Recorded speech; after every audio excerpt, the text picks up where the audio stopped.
આપણી સંકલ્પ ન્યૂઝ ચેનલને સબસ્ક્રાઇબ અને લાઇક કરો, બેલ આઇકન દબાવો જેથી આવનાર ન્યૂઝ અપડેટ્સની નોટિફિકેશન આપના મોબાઈલ પર સૌથી પહેલા પહોંચે.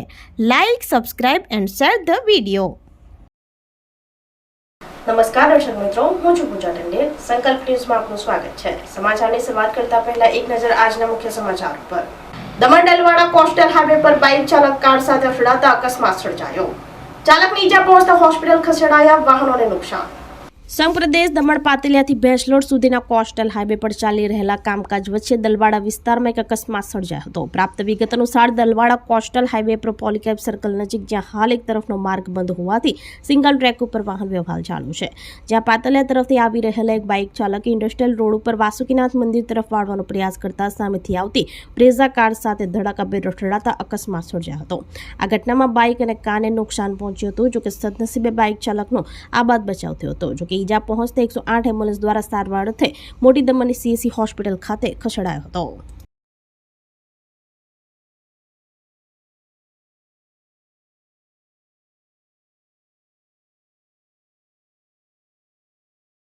વલસાડ ડુંગરી હાઈવે પર ₹50,000 નો 3.355 કિલો પોસ્ટ ડોડાનો જથ્થો સાથે એક ઇસમ ઝડપાયો. રોકડ રકમ, પોસ્ટ ડોડાનો જથ્થો, મોપેડ, મોબાઈલ સહિત કુલ ₹1.27 લાખનો મુદ્દામાલ કબજે. વલસાડના ડુંગરી હાઈવે પર ગેરકાયદેસર 3.355 કિલો પોસ્ટ ડોડાનો જથ્થો લઈ જતા એક ઇસમને પોલીસે ઝડપી પાડ્યો હતો. વલસાડ એસઓજીની ટીમ પેટ્રોલિંગમાં હતી. તે દરમિયાન મળેલ બાતમીના આધારે ડુંગરી નેશનલ હાઈવે નંબર 48 ઉપર વોચ ગોઠવી હતી. ત્યારે મોપેડ નંબર JJ15DG1969 આવતા પોલીસે રોકી હતી, જેમાં તપાસ કરતા ગેરકાયદેસર પોસ્ટ ડોડાનો જથ્થો, જેની કિંમત ₹50,325 મળી આવ્યો હતો. પોલીસે વિજય લક્ષ્મણદાસ લુહાર, રહેવાસી ડુંગરી વલસાડ, મૂળ રહેવાસી પંજાબને ઝડપી પાડ્યો હતો અને રોકડ રકમ, પોસ્ટ ડોડાનો જથ્થો, મોપેડ, મોબાઈલ સહિત કુલ ₹1.27 લાખનો મુદ્દામાલ કબજે કરી NDPS એક્ટ હેઠળ ગુનો નોંધી વધુ તપાસ હાથ ધરી છે.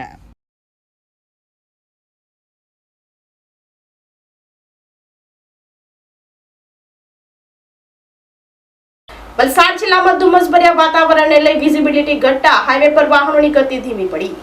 વલસાડ જિલ્લામાં ધુમ્મસભર્યું વાતાવરણ સર્જાયું હતું. વલસાડ અને આસપાસના વિસ્તારોમાં ધુમ્મસની ચાદર છવાઈ જતા વિઝિબિલિટીની અસર વર્તાઈ હતી. શહેરી અને ગ્રામ્ય વિસ્તારોમાં રસ્તા ઉપર ધુમ્મસ જોવા મળ્યું હતું. નેશનલ હાઈવે પર વાહન વ્યવહારને પણ અસર પહોંચી હતી. ગાઢ ધુમ્મસને કારણે જિલ્લામાં હિલ સ્ટેશન જેવો માહોલ સર્જાયો હતો. વિઝિબિલિટી ઘટતા વાહનોની ગતિ ધીમી પડી હતી અને વાહન ચાલકોએ દિવસે પણ હેડલાઇટ ચાલુ રાખી પસાર થયા હતા.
પારડીમાં જળદેવી માતાજી મંદિરે 10મો પાટોત્સવની ધામધૂમથી ઉજવણી કરાઈ. સત્યનારાયણની કથા, પાલખી યાત્રા, મહાઆરતી અને મહાપ્રસાદમાં ભક્તોએ લાભ લીધો. પારડી તળાવની પાળ જળદેવી માતાજીના મંદિરે 10મો પાટોત્સવની ધામધૂમથી ઉજવણી કરવામાં આવી હતી. સવારે મંદિરમાં સત્યનારાયણ ભગવાનની કથાનું આયોજન કરવામાં આવ્યું હતું, જેમાં આસપાસના ભક્તો તેમજ પારડી નગરના નાના મોટા વેપારીઓ જોડાયા હતા. તેમજ સાંજે નગરમાં પાલખી યાત્રા નીકળી હતી, જે બાદ મહાઆરતી સાથે મહાપ્રસાદનું આયોજન કરતા હજારો લોકોએ લાભ લીધો હતો. તેમજ આઈ ચેકઅપ કેમ્પ તથા લોહીની તપાસ કરતા દર્દીઓએ લાભ લીધો હતો.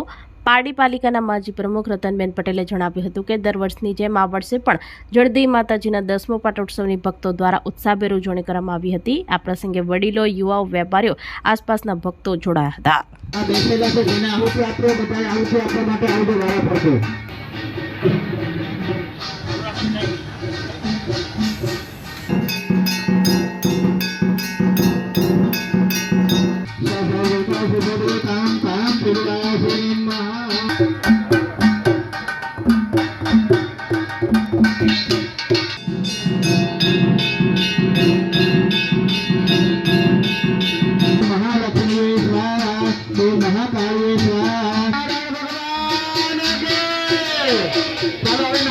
આજ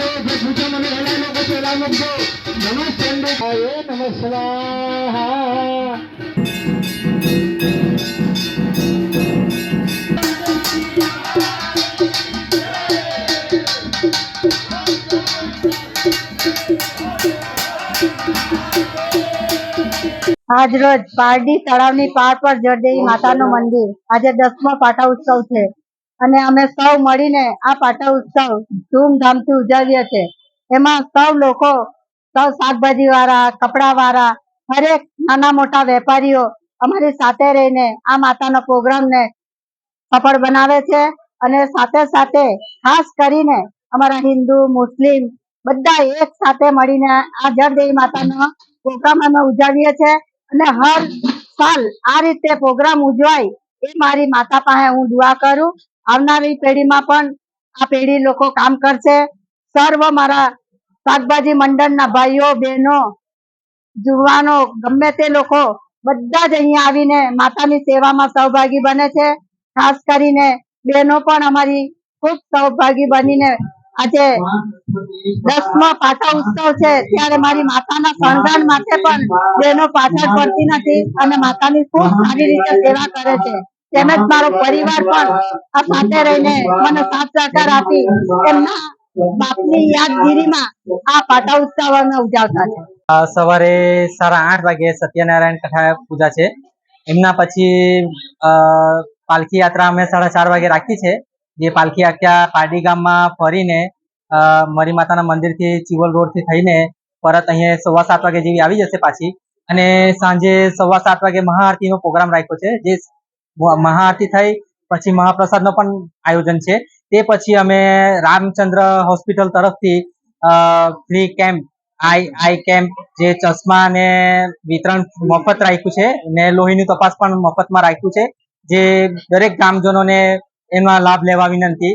અને ગયા વર્ષે પણ 5,000 થી પબ્લિક વધારે થયું છે તો અમને આશા છે કે આ વખતે એમથી પણ વધુ મહાપ્રસાદનો લાભ લે એવી અમને ખૂબ આશા છે. તો આ તાજના સમાચારો, નવા સમાચારો સાથે કાલે ફરી મળીશું. નમસ્કાર. આપણી સંકલ્પ ન્યૂઝ ચેનલને સબસ્ક્રાઇબ અને લાઇક કરો, બેલ આઇકન દબાવો જેથી આવનાર ન્યૂઝ અપડેટ્સની નોટિફિકેશન આપના મોબાઈલ પર સૌથી પહેલા પહોંચે. Like, subscribe and share the video.